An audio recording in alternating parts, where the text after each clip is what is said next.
Bom dia, boa tarde, boa noite. Eu sou Mário Luiz Barroso, tradutor há mais de 30 anos, fui editor por 10 anos, Marvel Comics, DC Comics e Image Comics, entre eles o Spawn. Oh, violador! Léo Violador! Que legal! Tudo bom, E Leandro? aí, tudo bom, Mário? Boa noite para você. Boa noite para Seja todo muito, mundo que está aí participando. seja muito bem-vindo.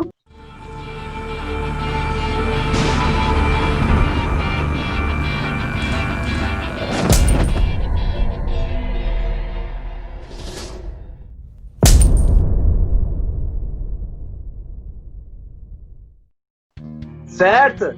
Tudo isso para Internacional, poder né? receber. E claro, aqui a camisa aí, Ah, né? Que como, como... coincidência a gente com a mesma camisa, né? Com tanta Não, a roupa minha é um para pouquinho vestir. a minha é um pouquinho diferente. Ah, a sua tem um upgrade. É, aqui, ó. É, tem um personagem aqui que tem tudo a ver com o Spawn. Esse aqui é o primeiro prêmio que o Spawn ganhou no Brasil. Ele é muito meu. Ele é o HQ Mix de 96, personagem de destaque. Eu acho que isso talvez fosse uma coisa que você não soubesse ou não lembrasse. Aqui estamos, devidamente premiados, com o Legal. Spawn que eu editei. Sim. Particularmente, eu que era tradutor e editor do Spawn, conforme eu escrevi ali, eu editei 96, 97, 98 eu saí, mas eu traduzi dos 150 primeiros números, só 14 que eu não traduzi.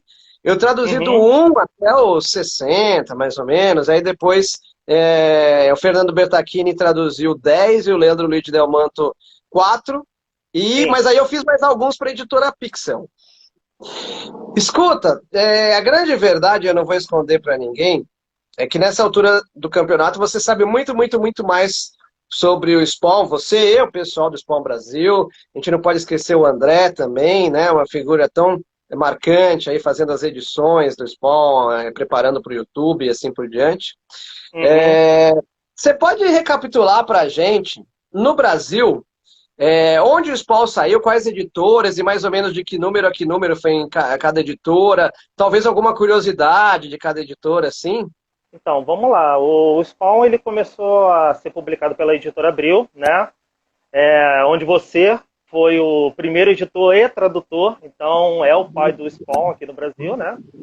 E foram publicados 150 edições. Houve o cancelamento da revista, né? E depois a editora Pixel, ela assumiu o título, foi da número 151 até a edição 178. E quem publicou na Pixel, né, quem foi o editor, primeiro foi o Odair Braz Júnior, que depois foi substituído pelo Cassius Medawar. A próxima editora, que foi a editora oficial do Spawn no Brasil, né, que foi a licenciante, foi a HQM, que ela lançou o encadernado Herança Maldita. Esse aqui, ele continua de onde a Pixel parou, né, é do número 179 até o número 184. Até que, ano passado, em junho de 2019, a editora New Order, ela retomou o Spawn, né, publicando o encadernado Ressurreição, que é esse daqui, né? Só que Legal. ele não continua de onde a HQM parou. Esse aqui ele dá Ah, um salto de vários números, depois começando a partir do número 251. Tá? Então a gente tem um gap aí de mais de 50 números entre o encadernado da HQM e o da New Order. Uhum. o Edson está dizendo, o Léo Enciclopédia do Spawn sabe muito, sabe tudo. O Ansem, ele faz parte da minha equipe que ajuda no site. Muito É um legal. dos que ajuda lá nas matérias. Você tem uma equipe muito boa, eu acho que é importante destacar desde já que eu sempre me surpreendo, porque no mínimo de 3 a 4 matérias por semana vocês lançam. Às vezes vocês divulgam um material que está com áudio em inglês, sem legenda, mas aí depois vocês legendam e lançam. They're going to always try and say, it's not possible, don't do it. Don't listen to them. Então, Uhum. com certeza em termos de fã-clube, um dos fã-clubes mais ativos, mais intensos, e o fã do Spawn ele não pode reclamar de forma alguma. Além do Andsey e do André, quem mais está contigo? Quem que está carregando aí essa cria do inferno adiante? Então, nós temos o André, né, que ele é responsável por tomar conta do nosso canal do YouTube. Até fazer um parênteses aqui, que hoje ele gostaria de estar participando aqui conosco, mas infelizmente ele acabou perdendo a mãe hoje por conta da Covid. Ele até mandou uma desculpa aqui pra gente, pediu pra gente fazer essa live dedicada a ele, né? Então já dedico aqui. Mas temos o João Paulo. O João Paulo é o que cuida do design do nosso site. Foi ele que montou toda a estrutura. Temos o Andsey, que cuida de algumas matérias e conhece muito sobre action figures. Então, quando se fala sobre uma determinada figura de uma determinada série, é o Andsey que conhece. Temos o Alvino, que contribui muito com as nossas matérias também. Temos o Alberto também, que escreve algumas matérias e resumos. E, assim, o nosso grupo ele tem um pequeno diferencial. Eu tenho a minha equipe, que toma conta de cada parte, seja do site, do grupo no Facebook, no YouTube, só que a gente mantém um clima de comunidade mesmo. Ou seja, todo mundo que está ali, os 2.500 membros que fazem parte do grupo do Facebook, todos eles são bem-vindos a escrever matérias. Então, sempre tem alguém que chega para mim e fala: pô, Léo, estou com uma matéria interessante para falar sobre Spawn aqui, você deixa eu escrever e publicar no seu site? É sempre muito bem-vindo. Então, a gente tem vários outros colaboradores que já fizeram vídeos para a gente, fizeram matérias, e a gente sempre deixa isso muito aberto, muito bem claro. Todo mundo está aberto para escrever ou fazer um vídeo sobre qualquer outra coisa relacionada sobre Spawn e assim alimentar o nosso conteúdo.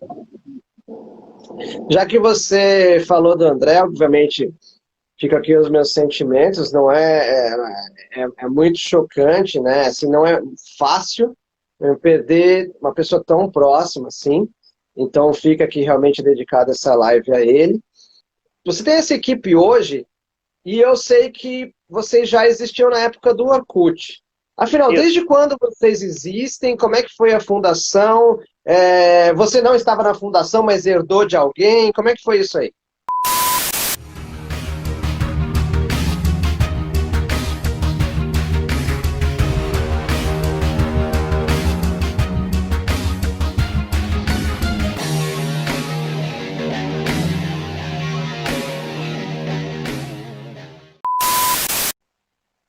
O Isaías comentou que, apesar do McFarlane não ser um dos melhores desenhistas, ele soube extrair o máximo do Spawn, né? E ele tem muito mérito, assim, porque na verdade é o que eu escrevi na divulgação.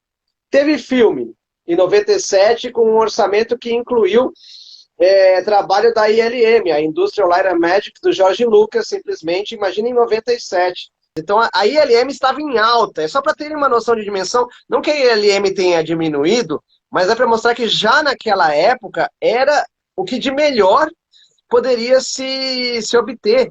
A gente gostando ou não dos resultados, era o que melhor poderia se obter em termos do pessoal da turma dos efeitos especiais. O que você tem a dizer sobre o McFarlane, o jeito dele, o espírito dele, a busca pelo melhor, as obsessões dele, as dedicações dele e o Spawn? Como é que a gente relaciona, já que o teu site também se dedica muito ao que, como você mesmo disse, ao que o McFarlane faz, a Todd Toys, que é a empresa de brinquedos deles, e o perfeccionismo na hora de fazer um brinquedo, por exemplo. O que você pode dizer? Uhum. Então, muito disso, do modo como o McFarlane trabalha, pode ser visto nesse documentário que o canal Sci-Fi lançou esse ano, que é Like a Hell I Want, que a gente tem no nosso canal do YouTube já com a legenda, né?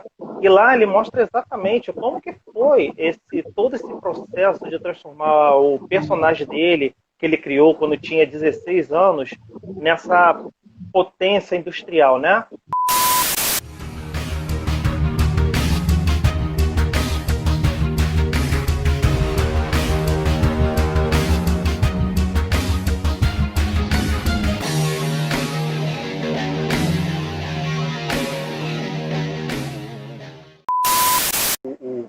Todd, ele é uma pessoa que se dedica muito ao seu personagem, né?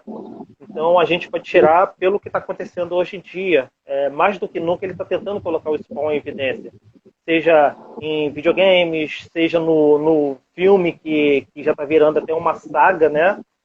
Se vai sair, quando que vai sair. O segundo filme, né? E eu aproveito, já que eu te interrompi, para falar que o Cassius Medawara acabou de entrar e Opa! que no comecinho da live a Lilian Mitsunaga estava presente, né? A lista do Spawn, letrista durante tanto tempo. E o Cassius, que foi o editor na Pixel e que me presenteou com esses bonecos aqui do sangue do Twitch.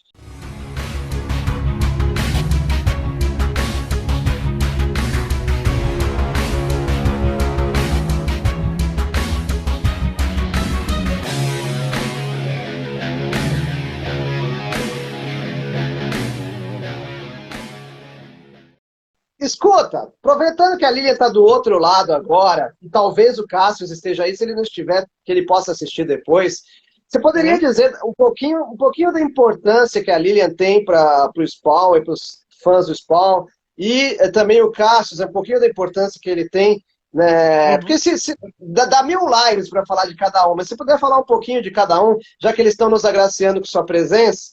Claro, a Lilian, né, ela trabalhou em diversas edições do Spawn como letrista. Foi até legal saber na live passada que a Lilian Mitsunaga, ela curte bastante Spawn, inclusive aquela história que se passa no Natal. Né? Ela citou lá na live que gosta muito dessa história, que foi desenhada por Greg Capullo, que mostra o garotinho esperando o presente de Natal, quando chega no final, recebe um presente meio que do Spawn lá, que é um maço de dinheiro. Ele acaba passando um bom Natal lá com a família. Eu adoro uma história do Spawn, que era um conto de Natal. É uma história que não tem texto, mas a história é muito linda. Foi uma das histórias mais bacanas que eu já vi. Assim. Bem bonitinha na visão de uma criança, né? Tem toda a luta do Spawn por trás, ele passando, enquanto o menininho espera a mãe voltar lá do trabalho pondo pão, biscoitinho e leite pro Papai Noel. É uma história muito bonita. Não sei se você tem aí. Mas essa ela é fechada, uma historinha, né, que foi, acho que foi feita só para o Natal, e essa daí eu nunca esqueço. Eu esqueço de várias coisas, mas essa história eu sempre lembro, uma história que eu guardei. Então, certas histórias realmente são inesquecíveis. É muito legal de saber que ainda tem esse tipo de lembrança entre as pessoas que trabalharam com o Spawn. Você falou que é a edição 38, é isso? Foi, a edição 38. Né, que tem aquela imagem icônica do Spawn vestido de Papai Noel. Então, o Cassius foi uma pessoa com quem a gente trabalhou junto na Pixel, né? Ele e também o Odair, que foi quem iniciou a fase do Spawn dentro da Pixel Media. E os dois eles me deram muita abertura para poder trabalhar como consultor dentro da revista. E para mim foi um grande prêmio, porque foi pela primeira vez que eu escrevi matérias para a revista do Spawn. Quem tiver as edições 176, 177, 178, vai ter lá várias matérias que eu escrevi. E o Cassius, ele foi muito aberto nessa parte para mim, do tipo, poxa, você tem alguma matéria que você possa escrever para a gente colocar na revista, para a gente dar um plus, e assim poder colocar uma curiosidade a mais para os leitores? Não, de boa, eu escrevo para você tranquilamente. Muito bom, muito bom. Escuta, a HBO também fez os desenhos animados, que inclusive as primeiras edições dos desenhos foram reunidas pela Editora Abril em fitas VHS na Spawn Collection. Isso. Com sua consultoria, né? Ó, já estão falando que o JP Rocha está falando que é o excelente desenho, o Alvino está confirmando. O que você tem a dizer sobre o desenho e sobre o Spawn Collection? Ele aqui. Então, o desenho, ela tem uma particularidade muito interessante em relação ao filme, porque o desenho se mostra exatamente o Spawn como é na revista.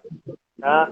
Ou seja, as histórias eram muito mais violentas, né? Não era aconselhável para a criança, tanto que a HBO, quando transmitia o desenho, era meia-noite.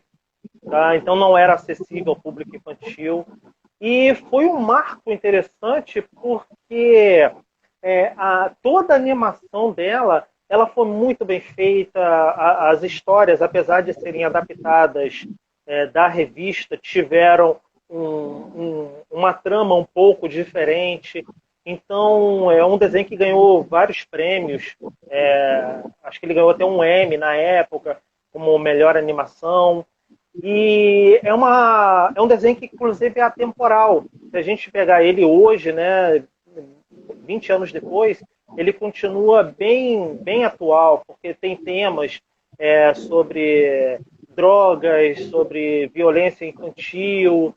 Então, é um desenho muito bacana de se ver, que também está na HBO, né? E a Abril, ela marcou na época por ter lançado a coleção Spawn Collection, que eram essas fitas VHS que eram lançadas quinzenalmente nas bancas e traziam um episódio por fita, né? Junto com uma revista contendo duas histórias. E Mas você comentou que foi mal divulgado isso, hein? Foi mal divulgado, eu achei estranho isso, porque o Spawn naquela época estava muito em alta, né? A revista estava sendo muito bem vendida pela editora Abril. Não sei se era o título mais vendido, mas com certeza era um dos maiores. E já se falava sobre a animação que estava passando na HBO. Só que nunca foi divulgado em lugar nenhum, seja na própria revista, seja na televisão, em qualquer lugar, que a editora Abril iria lançar a coleção em bancas. Eu só soube porque eu estava passando em frente a uma banca e eu vi o primeiro volume, que ele era bem chamativo, né? Vinha uma placa grande de papelão com um Spawn assim, desenhado no fundo, tipo essas coleções que a gente tem hoje de encadernados, né? Quando tem o primeiro volume, aí vinha colado nesse papelão a fita de um lado, né? A fita VHS de um lado, e a edição número 1 do outro, né? E na parte de trás vinha a coleção completa, que era composta. Eu achei estranho aquilo de não ter feito essa divulgação, né? Mas, conforme foi saindo, um foi falando com o outro, né? Parece que foi também comentado na sessão de cartas na época, e acabou que todo mundo comprou, né? E eu achei bacana por isso, porque naquela época nem todo mundo tinha TV a cabo, era muito caro para todo mundo, né? Então foi um contato que todo mundo teve para poder assistir o desenho. Escuta, aí remetendo mais a fã-clube, como é que vocês têm feito a triagem ou a escolha do material? Porque vocês trazem muita coisa boa, muita coisa atual, muita coisa muito inédita, muita coisa recente. Qual que é o tipo de atenção que vocês ficam ligados assim para acompanhar e trazer material tão novo, tão inédito, assim, que bobear nem o leitor americano está sabendo?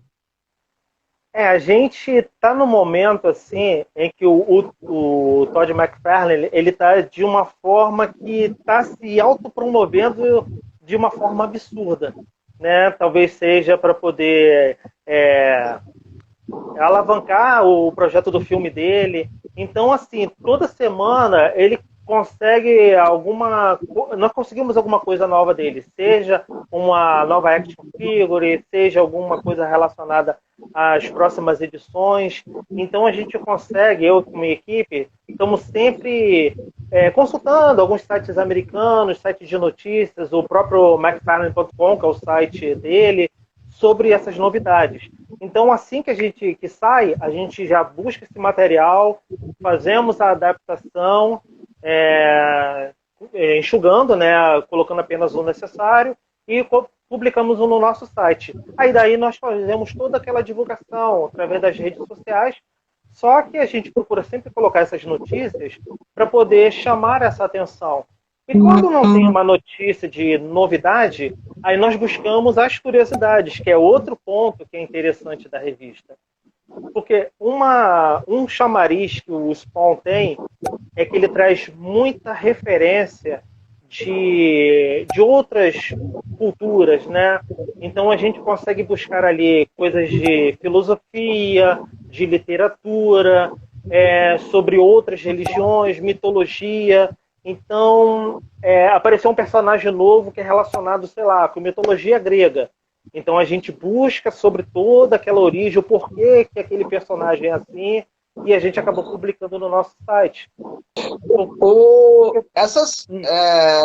Esses personagens ou situações e fatos que acabam gerando pesquisa para vocês, você tem noção se é uma coisa do McFarlane, ele que é pesquisador a esse ponto, a ponto de encontrar, ou se são roteiristas que ele contrata para escrever as histórias e cada roteirista vem trazendo a sua brincadeirinha, a sua pesquisa, o seu deus sumério, ou deus persa, ou alguma coisa do inferno de Dante e assim por diante. Então, eu percebo que, na verdade, muita da mitologia do Spawn, de referências literárias, elas realmente vieram de outros autores, né? Um exemplo muito claro para isso foi o Alan Moore, que escreveu a edição 8, que se passa, que a gente tem o primeiro vislumbre do inferno dividido em níveis, que até então a gente não tinha noção de como que era. Só que naquele momento a gente percebeu que é dividido em 8 círculos diferentes. Foi aí que a gente fez uma alusão com a Divina Comédia, de Dante Alighieri. Né? Uhum. Porque se a gente pegar as edições anteriores, não é feita nenhuma referência. Foi o Alan Moore que colocou na edição. E dali foi o ponto de partida para se trabalhar dentro do universo. O próprio nome Malebolgia é o nome de um desses círculos que está escrito na obra de Dante.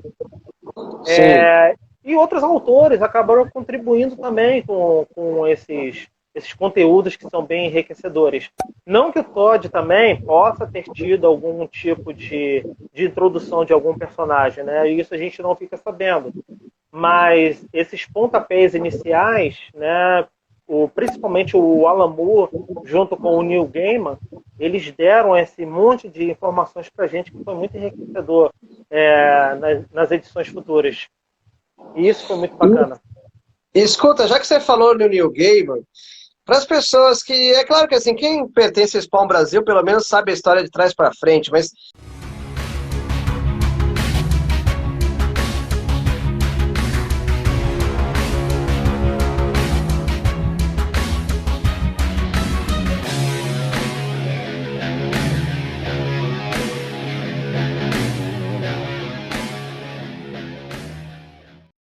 Inclusive, eu tenho até uma curiosidade para mostrar em relação a isso, tá? Se me permite. Claro, a live é nossa, de todos nós.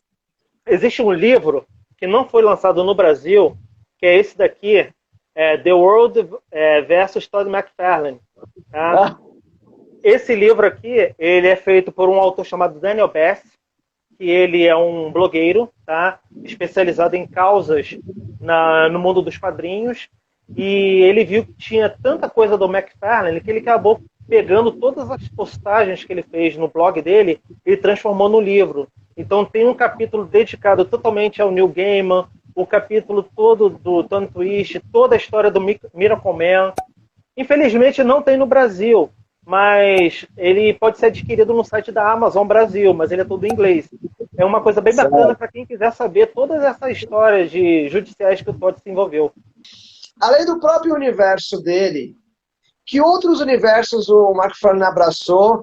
Sendo que eu já sei que, por exemplo, assim, ele fez uma série de bonecos musicais, assim, estamos falando de action figure, né, de bonecos colecionáveis. Ele é fã do Kiss, ele fez os bonecos do Kiss. Vocês fizeram uma matéria recente mostrando da DC Comics.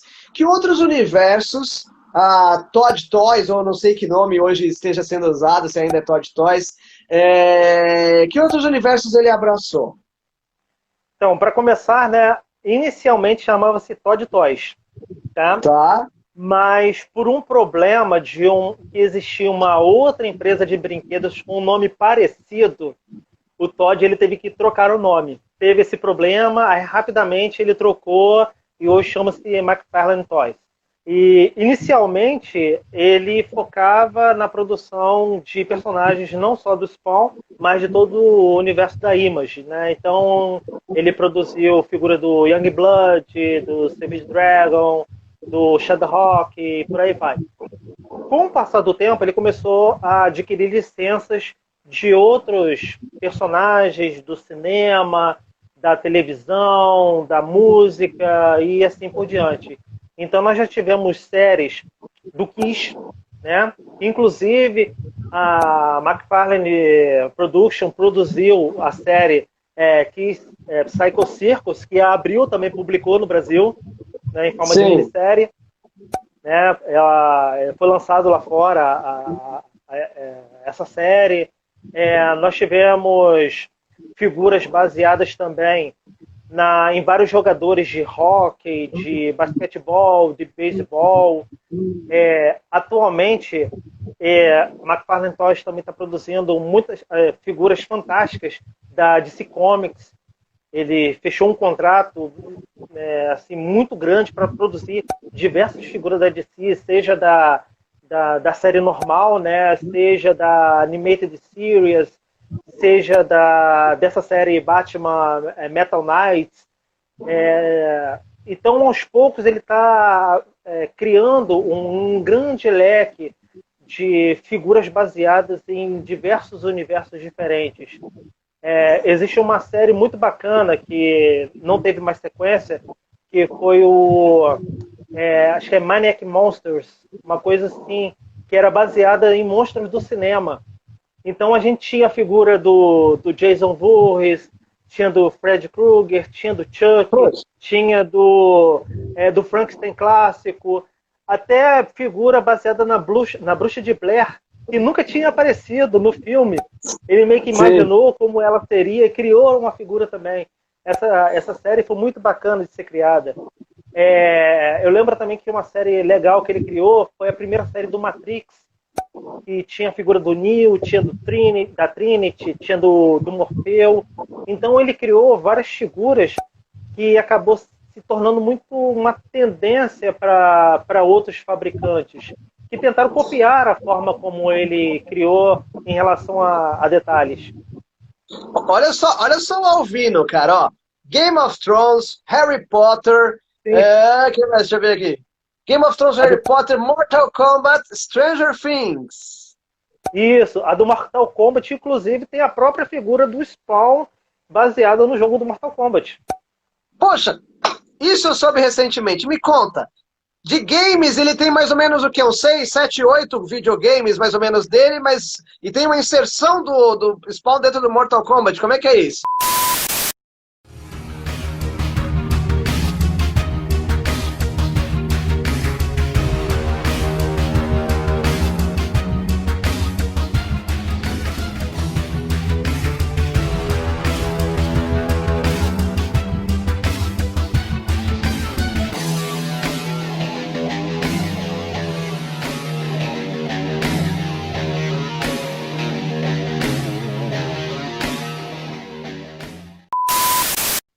Então, o Spawn como personagem principal, nós tivemos 5 jogos, tá? Tá. E nós tivemos 2 jogos com participação especial. Tá. Um deles foi o Soul Calibur 2, que foi lançado para Xbox 360, onde o Spawn é um dos lutadores, tá? E, recentemente, nós tivemos o Mortal Kombat 11, onde o Spawn é um personagem convidado, é uma DLC que a gente chama. Ou seja, você compra o Mortal Kombat, mas você tem que comprar os personagens separadamente também, esses personagens convidados, né? Então o Spawn é um deles, e que foi, na verdade, ele foi muito aguardado, porque desde, acho que desde o Mortal Kombat 9, já cogitava a participação dele, por toda a sua temática. O visual do Spawn, ele combina muito com o Mortal Kombat.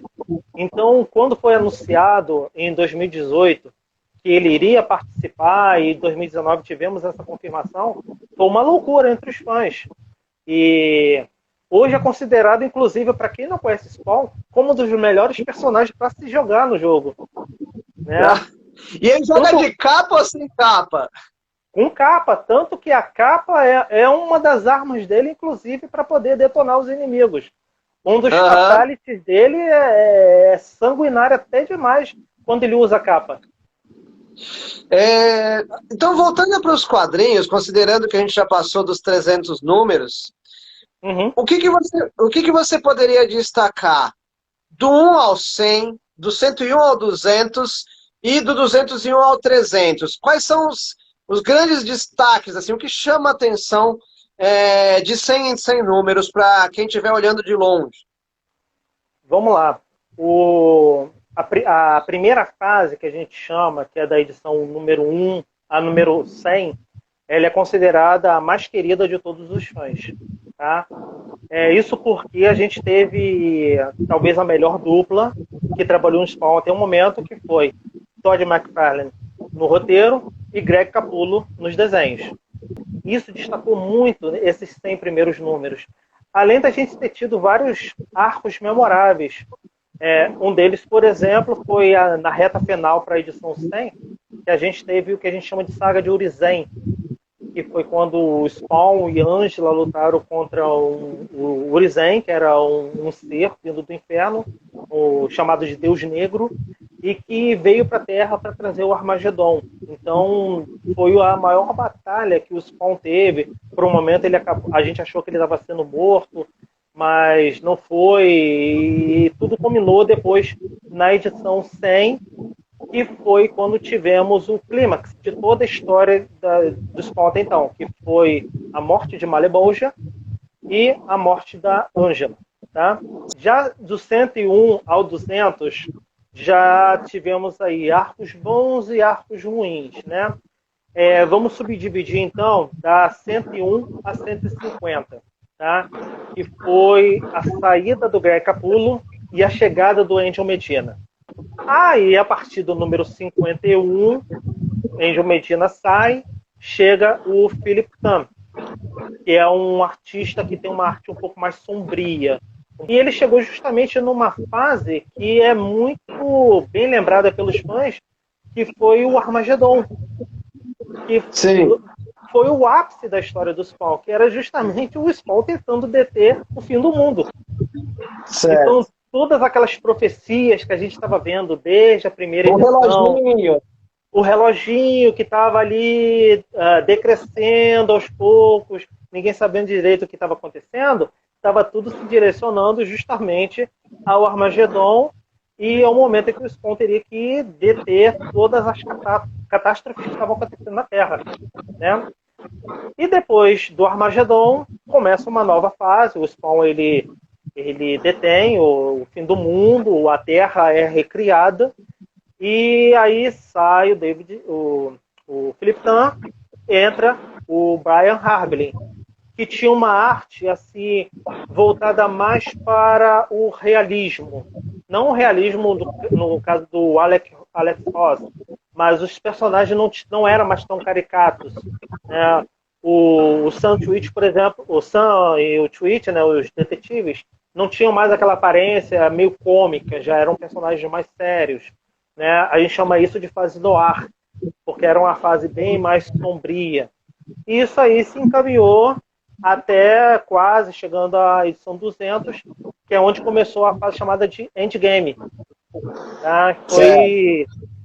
Foi quando o Spawn, o Al Simmons, ele dá fim à sua própria vida, tá? Ele acaba se suicidando, e no momento em que ele morre, uma outra pessoa assume o manto do Spawn, que é o Jim Downing. Eu não sei se é um spoiler, porque é uma história tão antiga. Não é spoiler, eles estão chocados, eles não sabiam. Mas posso dizer que ele voltou, tá? O Al Simmons, ele voltou. O Jim Downing, ele voltou teve... passar bem. O Jim Downing, ele teve todo esse trâmite de histórias entre a edição 200 até 250, tá? E o Jim Downing, ele foi um Spawn um pouco diferente do Al Simmons. Ele era mais voltado para super-herói mesmo do que era um personagem recluso, tá? E isso não agradou muito os fãs americanos, por incrível que pareça. Muita gente lá fora não gostou dessa fase do Jim Downing. Tá? Uhum. E talvez isso tenha feito até com que o Todd McFarlane trouxesse o Al Simmons de volta. Que é justamente na edição Spawn Ressurreição, que é essa aqui, que a New Order trouxe para o Brasil. Tá? Que narra justamente o retorno do Al Simmons, de onde ele estava, para assumir novamente o manto do Spawn. Tá? Só que eu particularmente achei muito bacana essa fase dele. Tá? Sim. E agora a gente está nessa nova fase aí, pós 250, onde o Spawn ele está novamente tentando deter uma ameaça global, tá? E só que para isso a grande novidade é que ele vai contar com a ajuda de outros Spawns, tanto do passado quanto do futuro. Tá? O Todd McFarlane ele tem enfatizado muito isso nas suas redes sociais e chamou o evento de Spawn Verso, fazendo alusão ao Aranha Verso. Claro. E, Leandro, encaminhando aí para a reta final, é claro que qualquer tema que você quiser trazer é muito bem-vindo. E olha só, ainda bem que você não traduziu o Spawn como cria. Tá? Então já te agradeço por isso. Assim, eu me lembro assim, que os personagens da Image não poderiam ser, já tinha uma exigência que não poderiam ser traduzidos para outra língua. Enfim, eu lembro que assim, eu traduziria, nem que fosse assim, Spawn, aí pequenininho embaixo, um subtítulo, Cria do Inferno, alguma coisa assim, eu faria. Mas não, eu lembro que era inviável, tal. Eu não tenho mérito nenhum, assim, porque eu sairia batizando tudo, todos, cada equipamento, cada carro, cada cidade fictícia, né? Mas você acabou traduzindo o Overkill para chacina. Ah, sim. O problema era com os personagens títulos, que tinham logotipo, etc. O resto, meu amigo, passou na minha frente. Então, eu faria isso.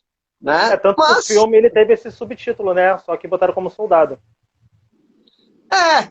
Na verdade, Soldado do Inferno seria um nome melhor ainda, só que eu acho que eu não teria a ideia de batizar de soldado. Essa que é a grande verdade, eu seria mais literal, mas Soldado do Inferno é um nome muito melhor. Muito melhor. Uhum. Você gostaria de mandar algum recado, né? Ou reforçando que essa live é dedicada ao André, né? Que teve uma grande perda no dia de hoje. Mas se você quiser mandar algum recado, Leandro, por favor, o espaço é seu. Então, eu queria convidar, né, quem está participando e deseja conhecer um pouco mais sobre o Spawn, né, porque hoje a gente está muito nessa coisa da Marvel e DC, né? Então, o Spawn já é aquela coisa assim, fora da curva. E, assim, agradecer todo mundo que assistiu, agradecer você também, porque é o nosso pai do Spawn no Brasil, tá?